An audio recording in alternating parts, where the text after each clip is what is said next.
Well, how would you like to go on a little tour? We'd all love to, right? Robert Morrison, owner and president of Authentic Wine Selections, is here to take our taste buds on a global adventure through wine. Robert, welcome. Thank you. Just became my best friend today. You brought lots of different wines from all around the world. How did you get into the wine business?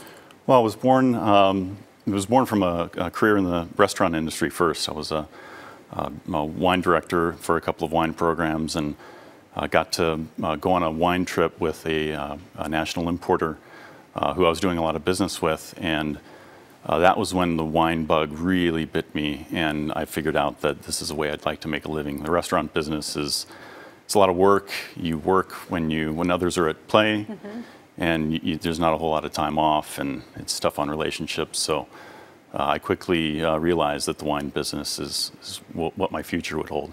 Yeah, it's great, and you get to taste a lot of wine. Absolutely. I mean, that's a big part of the job. All right, so which countries and regions do you represent? Well, I represent wine from all over the world. I either direct import it myself or buy it from actually the person that took me to France for the first time many years ago. So, you know, my portfolio is comprised of wines from Italy, Spain, France, Portugal, Germany, Australia, Chile, Argentina. I don't know if I left anything out. Yeah, no, it all sounds great. It is global. Eno-tourism, what is that?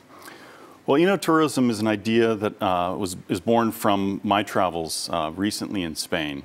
You know, as a regular tourist, if you visit a winery, you get a certain experience, and that experience is you know, one at a tasting room, and you know, if you choose to have lunch, if they have a facility for that, you pay for that lunch and you go on your way.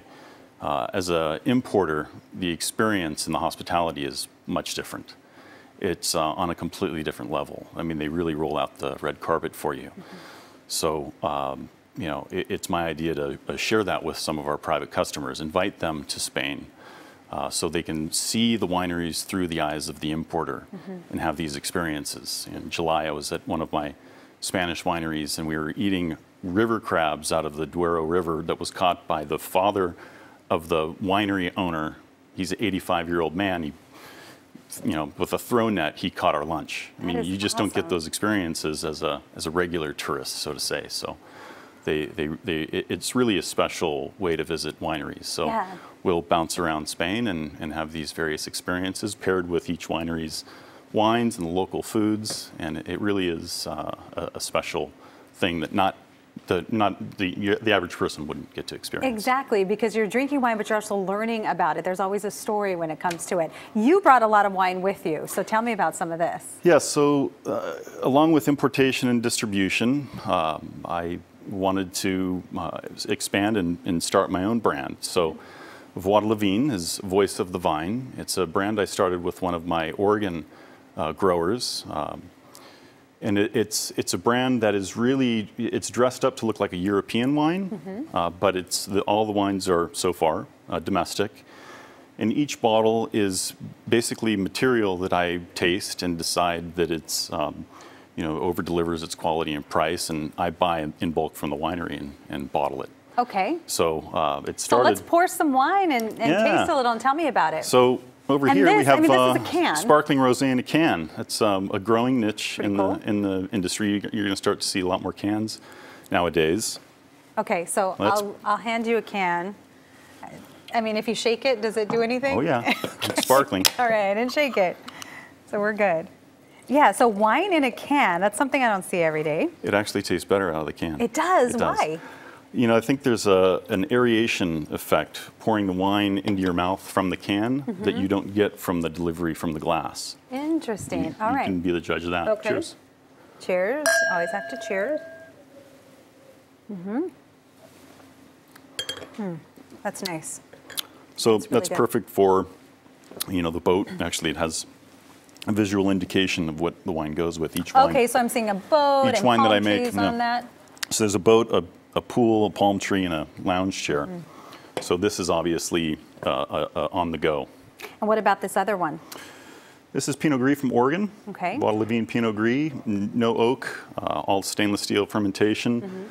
Great wine for the holidays, for holiday fare. Okay. The wine offers aromas and flavors that provide both a complement and a foil to holiday fare, typical traditional holiday fare, whatever that means nowadays.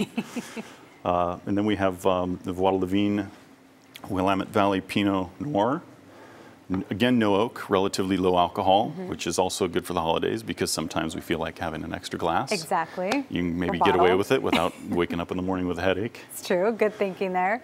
So I identified some California Pinot Noir, and I bottled it as Accent de la Vigne, which is sort of a play on the fact that Voie is from Oregon. You travel south, so this is the southern accent of Pinot Noir. Okay. So Accent de la Vigne. We bottled then a Dundee Hills Pinot Noir, so this is sort of the big brother of the Willamette. And then the latest project is Red Mountain Cabernet Franc, which is, Red Mountain is a tiny growing region in eastern Washington, I think is one of the best in the United States. Well, thank you for sharing your wine and telling us all about it, and the experiences sound awesome. So Robert, thanks so much. Thank you. For more information about AWS and the wines you saw here today, please visit AuthenticWS.com. That's going to do it for our show today. Join us next week for more Bay Area Focus. We'll see you then. Have a great day. Another cheers.